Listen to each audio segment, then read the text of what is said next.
Irmãos, nós muitas vezes tentamos achar datas comemorativas, ou melhor, palavras de Deus, versículos, histórias bíblicas que podem aproximar de alguma comemoração, uma data festiva. E às vezes não tendo claramente isso, a Bíblia não vai trabalhar pensando exatamente nisso, mas pensando em princípios e valores, amém? Então a palavra pode ser pregada hoje com a ideia do Pai, mas o princípio que envolve ali se estende e alcança todos nós, amém? Homens e mulheres, porque também tem mulheres, porque não tem o seu marido, mas tem o seu filho, e o filho não está próximo, acaba fazendo de alguma forma, agindo como pai, também. Aconteceu comigo isso. Eu tive meu pai até meus 9 anos de idade, com 36 anos meu pai faleceu de um acidente de carro, minha mãe com 35 teve que dar sequência a um cuidado que ela não esperava. Então, nesses 37 anos depois, de orfandade, né, no caso, e viuvez da minha mãe não casou novamente, cuidou dos filhos, cuidou de outros filhos, o ministério que ela tinha, que ela tem ainda, e porque ela entendeu, especificamente ela, entendeu o chamado dela, mas não faltou Deus agindo no nosso meio com cuidados, amém? Porque se os nossos pais nos abandonam, Deus não vai nos abandonar, amém, irmãos? Deus cuidou de mim e dos meus irmãos, vai cuidar também dos meus filhos, na minha ausência, porque o pai, ele ensina e educa, mas quem protege é Deus. Os filhos que você educou, agora estão longe de você, é só Deus para cuidar. O ensino é tua responsabilidade, mas o cuidado vem de Deus, amém? Sendo assim, abra sua Bíblia, no livro de Jó. Me parece Jó ser um dos personagens que nos chamam atenção a respeito da figura de um homem, não apenas, mas também de um pai, que velava sobre os seus filhos. Quem conhece essa história, concorda com ela nesse sentido, de um pai que tinha o seu caráter, tinha a sua relação de uma boa administração, relação com as pessoas de fora, e velava espiritualmente sobre os seus filhos. Preste atenção, os pais que estão aqui.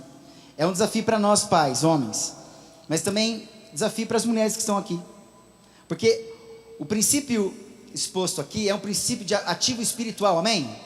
É um princípio ativo espiritual que, quando eu creio nele e exerço ele me dá como resultado o caráter desse princípio. Por exemplo, eu estou com dor de cabeça.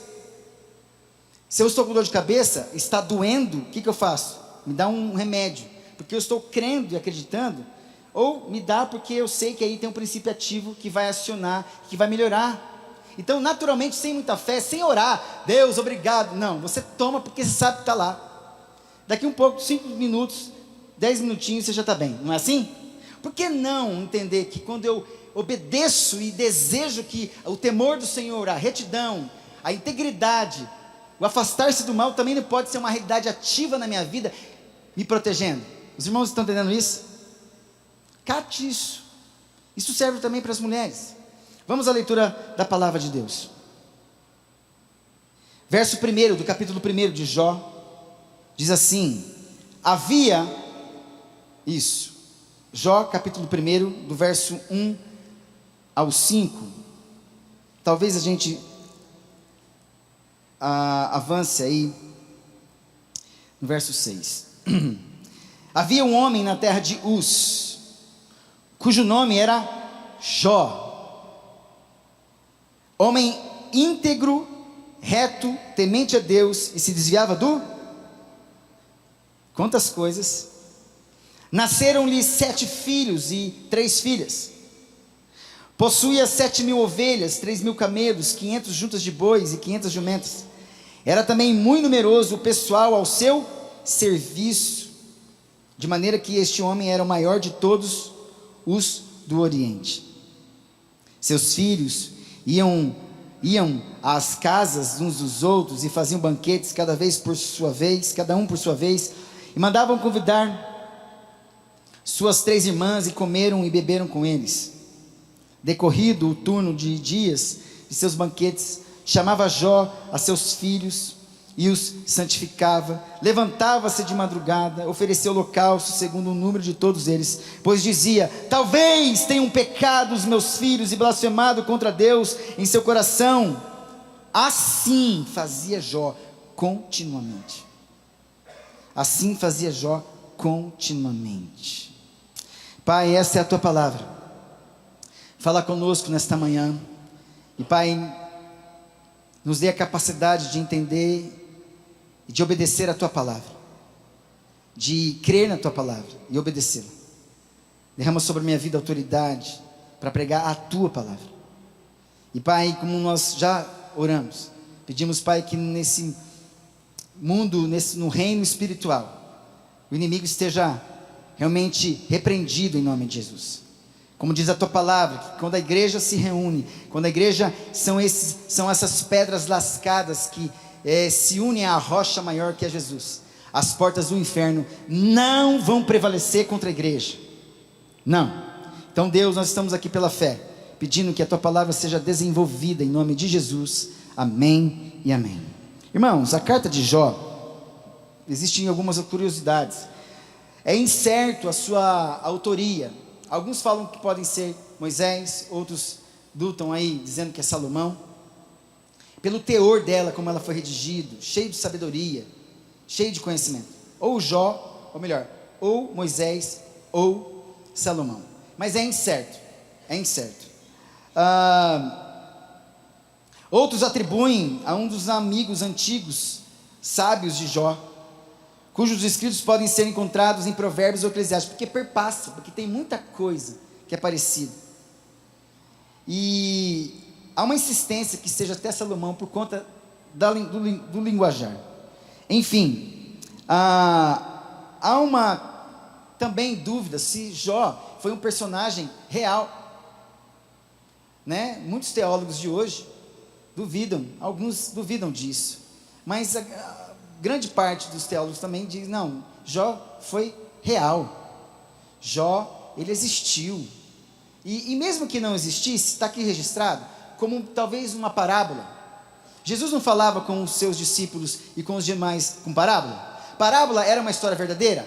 Não, mas denunciava uma circunstância real da vida. Então Jesus usava parábolas. Vamos supor que isso seja uma parábola, mas eu acredito que seja real. Traz um ensinamento, traz uma história de um Deus que é possível que um homem que viva com Deus, que tenha comunhão com Deus, se torne e tenha a chance de ser temente a Deus, íntegro, reto e que se desvie do mal. Amém? É isso. Isso é possível. Então Jó, para mim em particular, é uma pessoa real. Porque ele também é citado por outros, em Ezequiel 14, Tiago cita ele também. Ao que tudo diz, a história, Jó era um gentil, acreditava-se que era descendente de Naor, irmão de Abraão, parente de Abraão, conhecia Deus pelo nome de Shaddai, El Shaddai, o Todo-Poderoso, e há 30 referências de Shaddai no livro de Jó. Jó era um homem rico, levava um estilo de vida seminômade, de tempos em tempos ele saía de um lugar para o outro, junto com a família e os seus funcionários, para administrar. Enfim, Jó era um homem interessante, e teve uma história difícil, e como alguns sabem, no final a gente sabe alguns resultados, por conta dessa vida difícil. O significado do nome Jó, no hebraico é Iov, ou Iob. Jó significa hostilizado, perseguido. Dá para você entender um pouquinho agora do desenvolvimento da vida de Jó? Aquele que foi hostilizado pelos seus melhores amigos, os melhores amigos que no primeiro momento choraram com ele, mas se ficasse só ali chorando, estava bom demais. O problema era depois que para o choro, porque quem sofre chora sempre, quem perdeu vai chorar sempre. Os nossos amigos vão chorar algumas vezes. Os amigos de Jó choraram com ele, e poderiam ficar ali, pelo menos dizendo assim: olha, nós choramos com você. Mas Jó, a gente percebe que alguns dos amigos dele, na caminhada, começaram a acusá-lo, justificar a Deus em detrimento da postura dele. Se nem Deus o via dessa forma, como? Hostilizado literalmente. E é possível que homens de Deus sejam tementes a Deus, íntegros, retos, se desviam do mal e sejam hostilizados, perseguidos. E não tem problema nenhum, porque Deus permite isso. Deus permitiu Satanás fazer isso, não foi? Com Jó? Foi ou não foi, irmãos? Foi. Pelo menos 3 figuras. Deus o perseguia porque Deus era o dono da vida dele, amém? No bom sentido, vou te perseguir. O bom Pai do céu, Deus, está te olhando. Eu sou contigo, tenha coragem. O pai perseguia ele. Por isso fala, Satanás, vai lá, toca nos bens dele, mas não toca nele. Permite que Satanás o persiga. Ah, mas ele é assim. Depois vem os amigos, os aparentes amigos, que no final da história, quem tem que pedir misericórdia por eles é o próprio Jó. E pode ser que a gente passe a viver a vida por muito tempo hostilizado, perseguido, e está tudo certo, porque a gente se acostuma com isso também, desde que a gente tenha certeza de quem Deus é para nós, porque a gente não aguenta ser tanto tempo, a todo momento, ser hostilizado e perseguido. Uma hora a gente estoura, não é verdade? Sim ou não? Falemos de realidade. Em alguns momentos Jó queria espirrar com Deus, me mata, nu eu vim, nu eu vou voltar. Até tem uma mulher que fala assim, ó, amaldiçoa o teu Deus e morre. Interessante que depois Deus, quando restaura a vida dele, dá filhos e filhas com ela mesma, não fala que é outra mulher. Nada contra as mulheres. Pequeno resumo da história de Jó mostra que Jó também não era só um homem isolado, mas era um pai, amém? Se eu pudesse dar um tema para essa pregação, seria Jó, um pai hostilizado, porém abençoado. Hostilizado, porém abençoado. O que faz Jó ser um homem hostilizado? Porque ele tinha um bom relacionamento com o seu Deus? Sim ou não?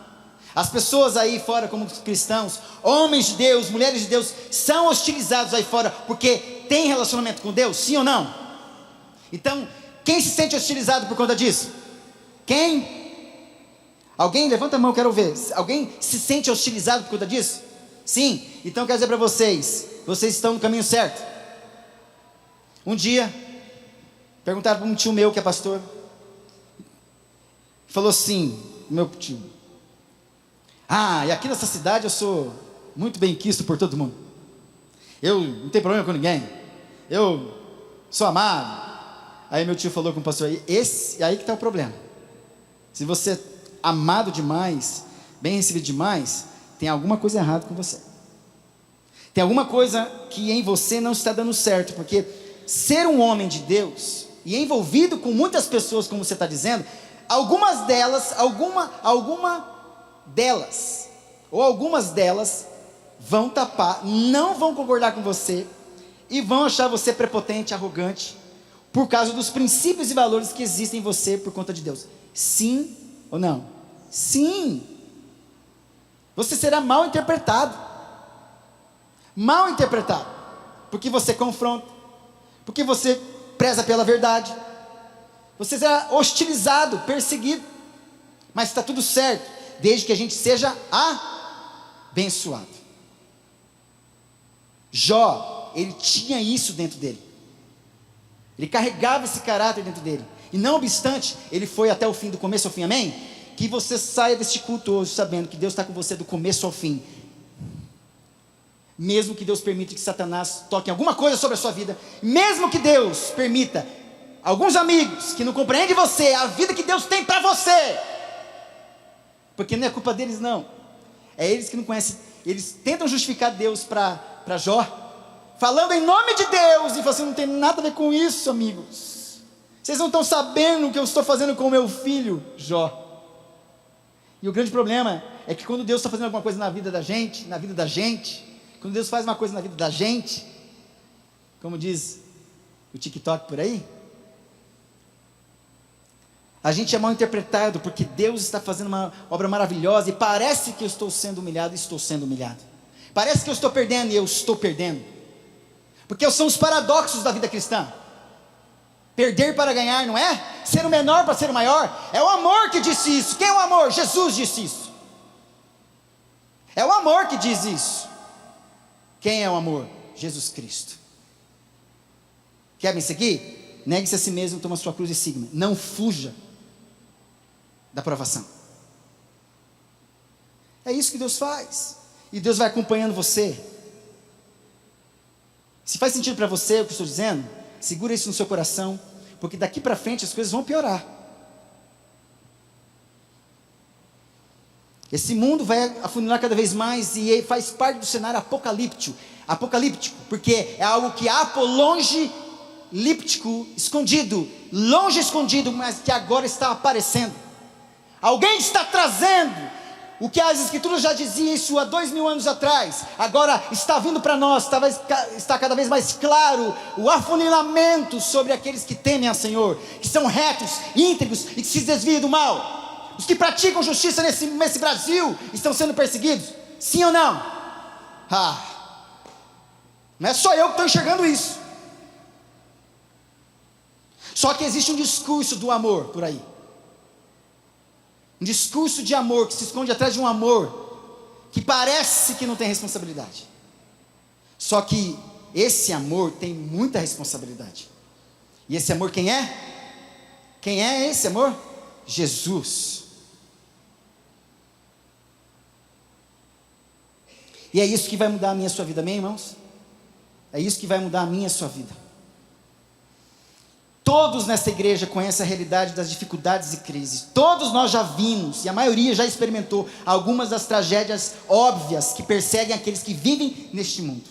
Há conflito ao nosso redor que podemos ver claramente: morte, doença, guerra, dificuldades, dor, tristeza. São óbvios e claramente vistos por todos que vivem neste mundo. Existe uma área de conflito ao nosso redor e dentro de nós que podemos ver. Refiro-me ao conflito que acontece no reino espiritual. Porque se a nossa luta não é contra a carne e contra o sangue, então a gente precisa lutar a guerra certa, a batalha certa, amém? Existe um jeito de a gente conseguir fazer alguma coisa e de vencer de alguma forma. E aí, pensando nos pais que estão aqui, ainda que você seja hostilizado pela sua mulher também, porque aconteceu isso com Jó, foi enfrentado, foi atacado por Satanás. Parece que Deus o desprezou, e é o sentimento que muitos pais têm por aqui: Deus me abandonou.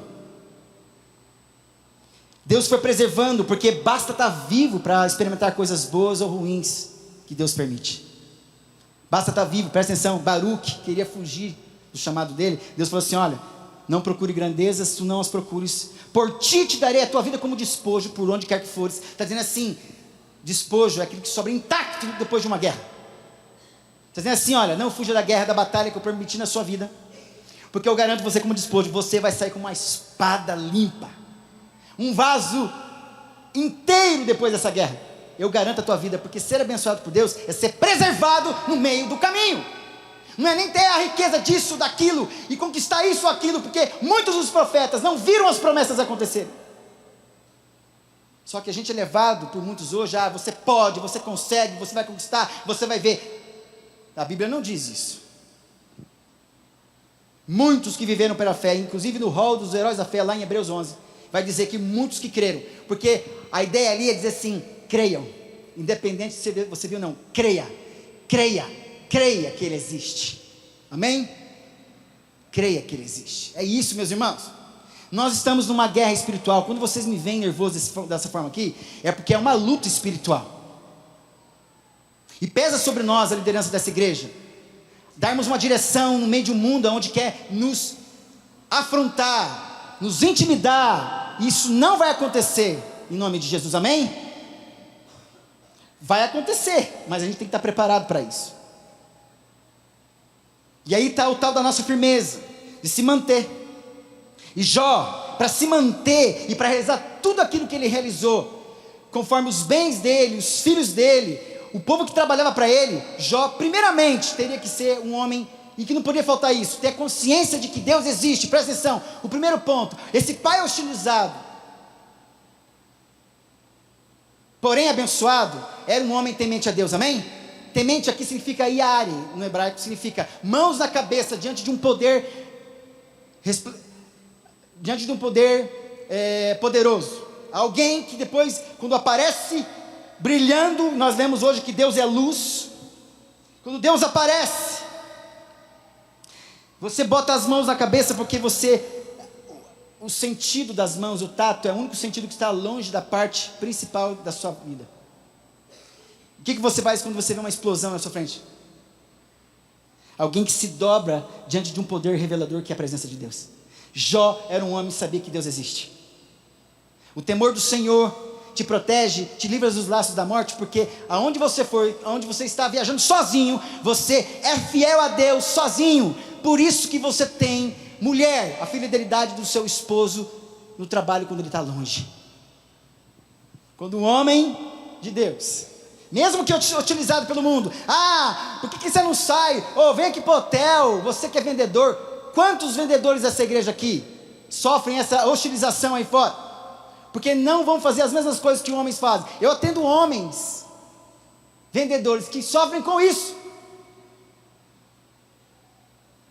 E são oferecidos coisas ruins para eles. Verdade, isso é verdade. E presta atenção, como fugir, como falar disso?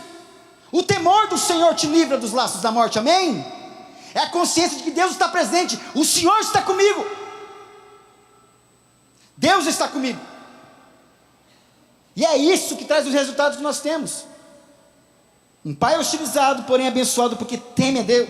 Está aí no verso 1. Homem temente a Deus. Uma outra característica do caráter dele, que nós podemos ver.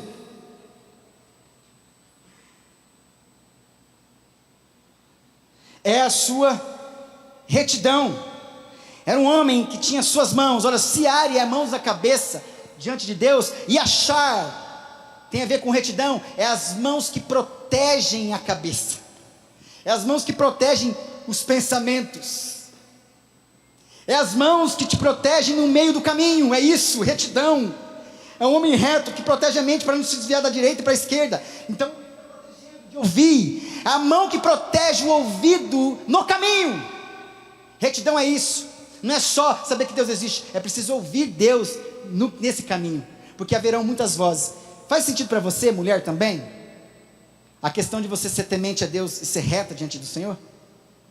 Que te protege também? E seguindo também o texto aí, verso 1. Homem íntegro, de tamim no hebraico. A mesma palavra que ele usa para Abraão, fala assim, anda na minha presença e ser perfeito. Anda na minha presença, olha só, presença. Presença que gera temor, presença que gera retidão, porque um pai que está ali, ontem, no Água Viva, nós tivemos, entre muitas brincadeiras dos pais com as filhas, os filhos dos filhos com os pais, tinha, quem estava lá, sabe o que eu estou falando?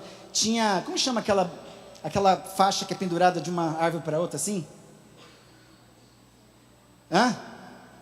Slackline, essas coisas aí. E aí você aquela fita lá, tá? E aí a gente colocava nossos filhos para andar do outro lado. Eles não tinham muita experiência. O que acontecia? A mulher que estava lá, a professora, falava, pai, segura na mão do filho, da filha, para andar junto, não é? Porque senão ela ia cair. É exatamente isso. Porque existe presença do pai na sua vida, ele pega na sua mão, te ajuda a passar. Os irmãos estão entendendo isso?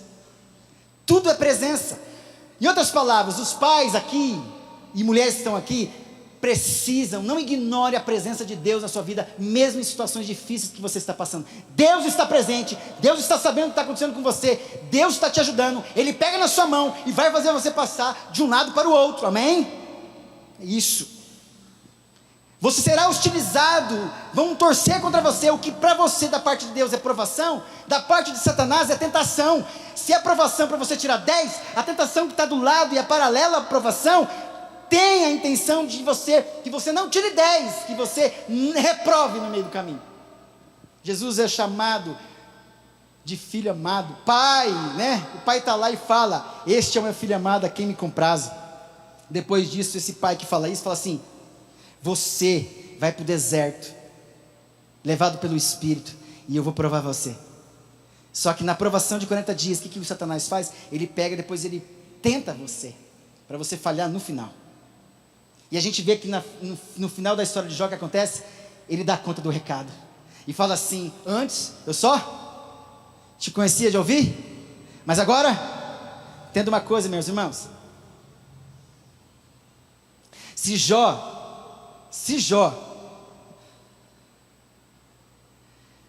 era temente, reto, íntegro, e se desviava do mal. Hoje, se a gente só se desviar do mal, já está bom demais, né? Mas para se desviar do mal, a gente precisa ser temente, reto e íntegro. E ele era tudo isso só. Meu Deus. Então por que precisava ver Deus? Porque é isso mesmo. Porque só de ouvir você dá conta do recado. Isso traz qualidade de vida para você em primeiro lugar. Agrada o coração de Deus, traz qualidade de vida. Mas tem uma coisa que agrada a Deus: Ele quer que você o veja e conheça. Porque Deus quer tirar você, não quer tirar você a audição sua, mas Deus quer tirar você do nível da visão, da audição, e levar para você para o nível da visão. É isso que Deus faz no final da prova. Se você não tem sido temente a Deus, íntegro, reto, e se desvia do mal, em ouvir a palavra de Deus, vai demorar um tempo talvez para você entender que Deus quer levar você. E é isso que Deus quis com Jó. Era só isso, não era problema de pecado moral, isso não. Era dizer assim: Jó, você já me buscava sendo tudo isso, ouvindo falar, mas tem algo mais. Eu vou me aparecer para você. O temor vai virar realidade. Eu vou aparecer para você e você vai me ver. Por isso que ele fala: eu só te conhecia de ouvir falar, agora os meus olhos te veem. Nenhum dos teus planos será frustrado. E quando o plano de Deus visa que você no final de tudo veja Deus, então eu não vou botar a mão para interromper o que Deus vai fazer na sua vida a partir desse ano ainda, em nome de Jesus, amém? Você vai voltar para sua casa, apesar das hostilidades, da hostilização, das perseguições, das dificuldades. Pode ser que você não tenha os mesmos bens e a quantidade de filhos que Jó tinha, mas não interessa. Interessa que Deus está do teu lado, dando a mão para você, para te ajudar nessa corda bamba que é a vida. Os irmãos estão entendendo o que eu estou dizendo? Porque eu me sinto hostilizado como pai. Às vezes me sinto intimidado, mas é esse espírito que ronda o mundo hoje, para que você não diga as bênçãos que Deus tem feito na sua vida. Muitas vezes eu fico quieto, querendo dizer: olha, vocês estão falando isso, mas em casa está sendo diferente. E por que eu não posso falar? Porque a gente se sente intimidado muitas vezes. Mas graças a Deus que tem gente que Deus permite que promova um testemunho. E ele não é só temente, reto, como é íntegro. Também significa um sacrifício poderoso. Era um homem que sacrificava. A palavra também perfeito ali significa alguém que era completado. Não era perfeito porque não tinha pecado, não, é porque estava disponível. Você está disponível a todo momento para derramar o sangue, o comprometimento. Como eu falei no culto anterior, no domingo passado à noite, a galinha se envolve porque ela dá o ovo, mas o porco ele morre para te dar o bacon.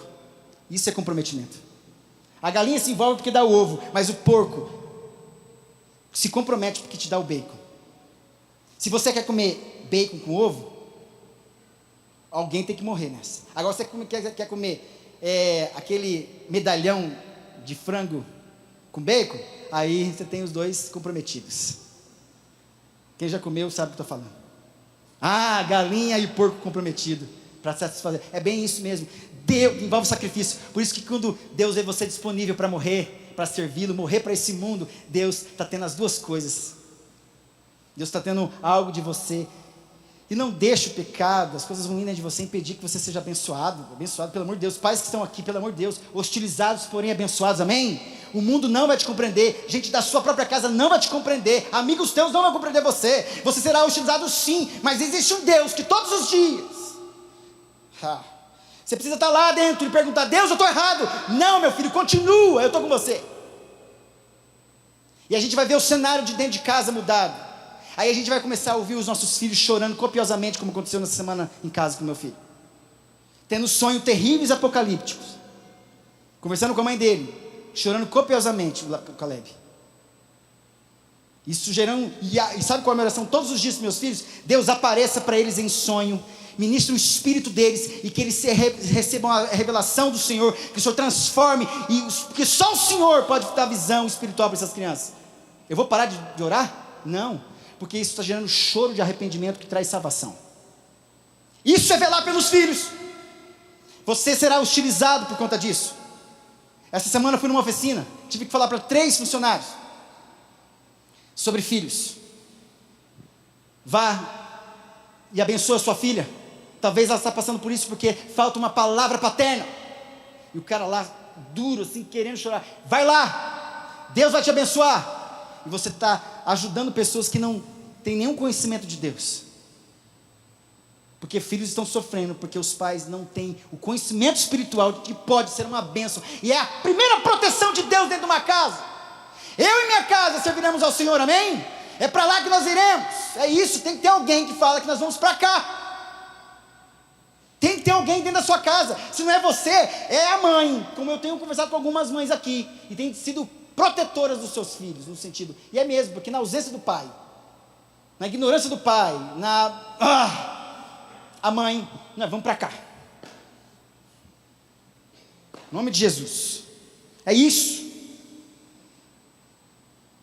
Caráter de Jó. Jó era um homem de pureza, integridade, santidade. Era um homem que viveu na sua vida de temor ao Deus. Era um homem que contra quem ninguém poderia fazer uma acusação que pegasse. Interessante isso, está no verso 1. Mas olha o verso 2 e 4. Nasceram 7 filhos e 3 filhas, possuía 7.000 ovelhas, 3.000 camelos, 500 juntas de bois. Olha quanta coisa. Olha no finalzinho lá do verso 3. De maneira que este homem era maior de todos do Oriente. Olha o verso 4. Seus filhos iam em casas uns dos outros e faziam banquetes. Cada um por sua vez mandavam convidar as suas 3 irmãs a comerem e beberem com eles. Sabe o que eu vejo aqui? As mercadorias de Jó, as bênçãos de Jó. Era um homem que trabalhava, era próspero, porque tinha uma vida espiritual regrada, disciplinada, e possivelmente era também disciplinar na questão administrativa. Está aqui, ó. Era rico, abençoado. O Senhor honrou Jó, dando-lhe grandes riquezas, uma grande e amorosa família. As bênçãos de Deus eram claramente aparentes na sua vida. Olha aqui meus irmãos homens aqui, pais. Não é assunto de prosperidade, mas é um incentivo para você. Quando Deus começa a organizar a nossa vida espiritual, outras áreas vão ser também acionadas, que são os quartos escondidos que não estão ativados ainda, e Deus vai de alguma forma gatilhar alguma coisa que vai organizar também a tua vida financeira, amém? Aqui ó, você será um homem que vai ver uma montanha de ouro. É porque eu tive um sonho com um homem aqui da igreja, que ele estava numa montanha de ouro. Eu não sou pregador de prosperidade não, viu? E a única coisa que eu pedia é que aquele homem que tinha uma montanha de ouro, se ele pudesse me ajudar com uma sodinha. Quem lembra de sodinha aqui? Era uma tubaína em miniatura, não é? Eu só pedi uma sodinha para o miserável. Uma montanha de ouro. Uma sodinha. Humildade. Humildade, é. Vamos ver onde está o coração dele. Então aí, Deus quer abençoar você financeiramente também, irmãos? Essa igreja aqui é uma igreja que trabalha com o curso CRAU, trabalha finanças segundo a visão bíblica de Deus, certo? Não pense que nós estamos atrás do seu dinheiro, amém? Mas a gente está falando ao seu coração. Porque aonde está o teu coração, aí está o teu tesouro, amém? Aonde está o teu tesouro, aí está o teu coração. É isso que Deus quer. Deus não vai levar sua riqueza para o céu. Deus vai levar você para o céu, amém? Vamos lá, estou terminando. Então, verso 2 e 4. Olha só o verso 5 ali, o compromisso de Jó. Olha o verso 5 e 6. Decorrido o turno de dias, seus banquetes, chamava Jó os seus filhos e os santificava. Meu Deus, olha aqui, aprenda com isso, meus irmãos, é a palavra de Deus. Levantava-se de madrugada e oferecia holocausto segundo o número de todos eles, pois dizia: talvez tenha pecado os meus filhos e blasfemado contra Deus no seu coração. Assim fazia Jó continuamente. Era o comprometimento de Jó com os seus filhos, com a sua família. Se tudo que você faz, sempre você tem o mesmo resultado, está na hora de mudar o comportamento para ter outros resultados diferentes. Amém? Se você sempre faz a mesma coisa, você vai ter sempre o mesmo resultado. Eu não sou coach não, viu gente? Mas é exatamente isso. Se eu me acostumar tal, sempre fazer a mesma coisa, sempre terei o mesmo resultado. Quase sempre. Se eu não mudar de postura em relação a algumas coisas em casa, tipo assim, não tem mais isso, está fora do lugar. Por que existem os 10 mandamentos? Porque os 10 mandamentos não é uma surpresa que Deus deu para o povo de Israel. Não, Ele só mostrou o que estava acontecendo de errado no meio deles. Foi uma revelação dos pecados que estavam no meio do povo de Deus. Você cria regras no seu trabalho porque as coisas começam a dar erradas, quebradas. Aí você tem que colocar lá, perto do bebedouro, miserável, joga no lixo. Não é assim? Aí você coloca lá do vaso do sanitário, meu filho miserável, abençoado, coloca no lixo, não é isso? É ou não é? Aí começa a criar as regras porque tem alguma coisa fora do lugar. Alguma coisa fora do lugar. Só que Jó já estava experimentando isso com Deus. E quando Deus organiza a minha vida espiritual, Deus começa a organizar e gerar resultados maravilhosamente também financeiros e sociais e espirituais. Por quê? Está aqui, ó. Era um homem, um pai, hostilizado, porém abençoado, porque velava sobre a sua família, velava sobre os filhos. É isso, pais, nós precisamos da bênção de vocês. Eu lembro do meu pai, pouco tempo que eu percebia, ele parava no meio da sala, com a Bíblia aberta, colocava os 4 na frente dele, ele ministrava a palavra. Certo dia eu saí correndo de onde ele estava ministrando e fui lá para o quarto brigar com a minha mãe, zoar lá. E aí tem uma fita até gravada até hoje lá na casa da minha mãe. Guto, você brinca demais, Guto, pelo amor de Deus, volta aqui. É isso. E eu brincava demais. Brinco às vezes. Vocês dão risada às vezes, né? Sem querer. Mas não porque meu pai bloqueou minhas emoções, não. Porque andar com Deus, isso não quer dizer que Deus não tem senso de humor, mas andar com Deus tem que levar a sério, não é verdade? Tem que levar a sério. As coisas estão afunilando. Tem a ver, sabe o quê? Com a herança do Senhor. Tem a ver com a nossa esposa, tem a ver com o seu esposo, tem a ver... Amém, irmãos? Pais hostilizados, porém abençoados.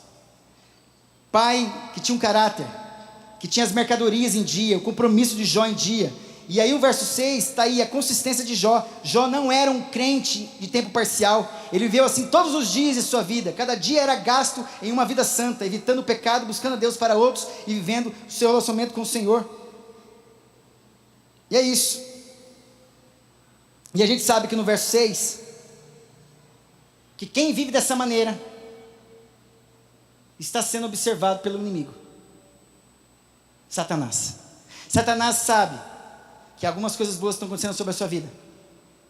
É porque você tem sido um homem íntegro, reto, temente a Deus, e está se desviando do mal. E ele não gosta. Olha aqui, ele não está preocupado pelo tanto de coisas que você faz para a igreja e na igreja. Ele está furioso porque você se submete ao senhorio de Jesus Cristo. Porque você pode estar fazendo coisas na igreja que não tem nada a ver com a agenda de Deus, com a dieta de Deus, com o cardápio de Deus. Mas aquele que está fazendo a vontade de Deus faz o que Deus pede para fazer. É isso que tem que ser essa igreja em nome de Jesus. Porque essa igreja tem um cabeça, e aí o corpo vai aonde a cabeça manda, amém? A cabeça é Jesus Cristo. Não existe igreja sem mula sem cabeça por aí.